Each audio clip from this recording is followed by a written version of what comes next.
What's up guys, in this video we are going to see the contrast between path variable and request header annotation in Spring Boot application. So let's get started.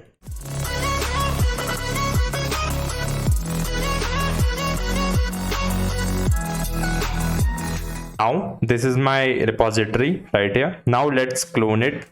So to clone it, I will hit code and hit this one, copy it, and then open this one and right click, open git bash, hit type git clone. This one, it's cloning the repository.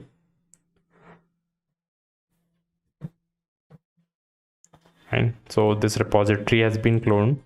Now let's import this one. So this is the POM inside this directory. Copy this one, go to our this Eclipse, then inside file, import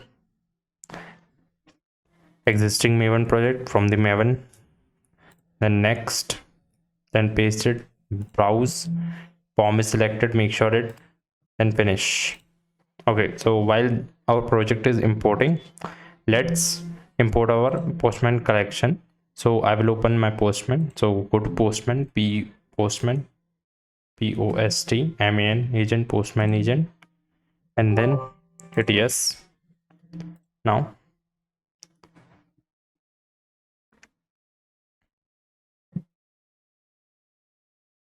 my Postman is getting open.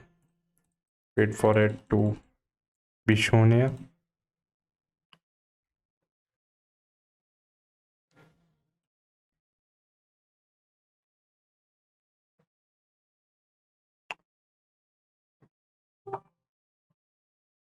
Okay, so my Postman is available here, so I will open it.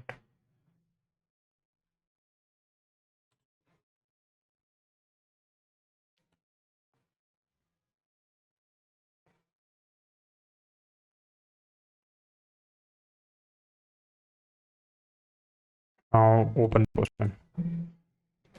Yeah, so my Postman is getting opened here. web.postman.com.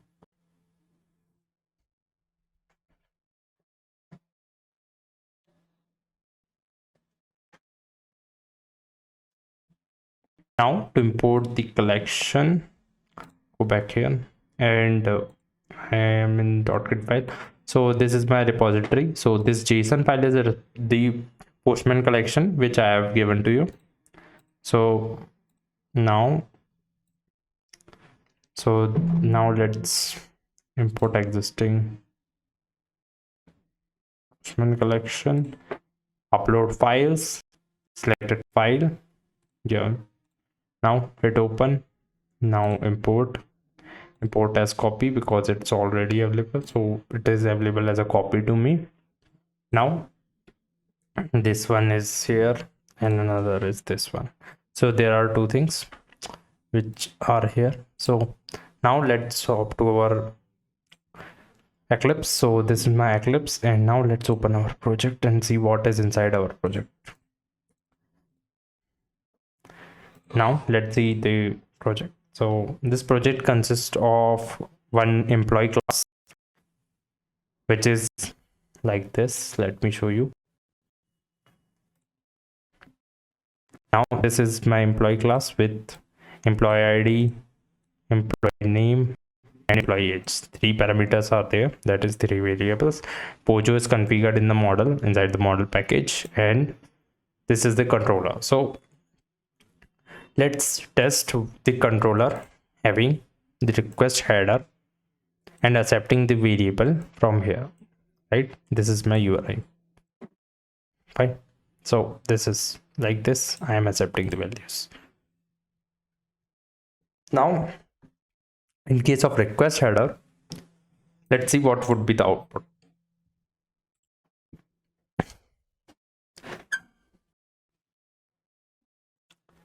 Now right click, run as Spring Boot app. Now my application is getting started. Okay, so it is running my application. Let it be started.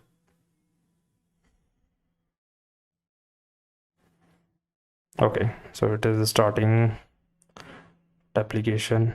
It is hitting the port on 8003, which is configured in my application dot properties. Fine. So dot port. Now, so this is this one, right? Now this one, which is responsible for this header one, so I have specified this name, age and ID here, and now I am using this specifying those header in the inside the header section. So I am using this age, ID and name. Now let's hit it.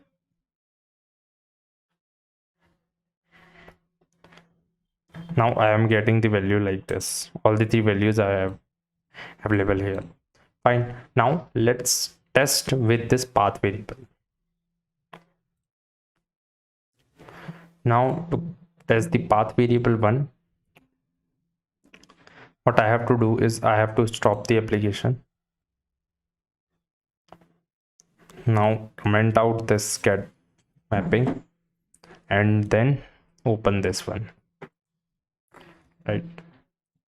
This one is also the same like this, but the difference is path variable is specified here, right? This one. Now let's run it.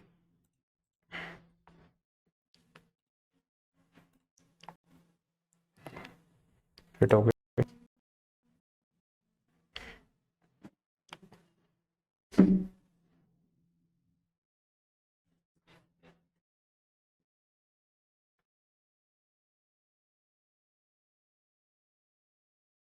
Now let's opt over this one.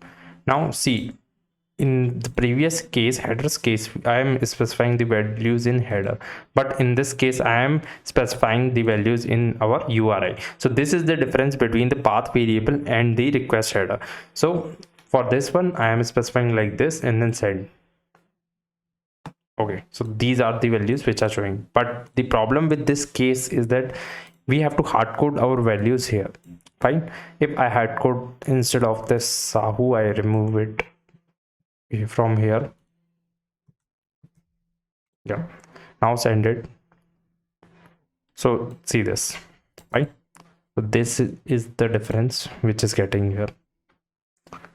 So this is how we are going to configure and see the application and see the difference between the annotation of request header and path variable.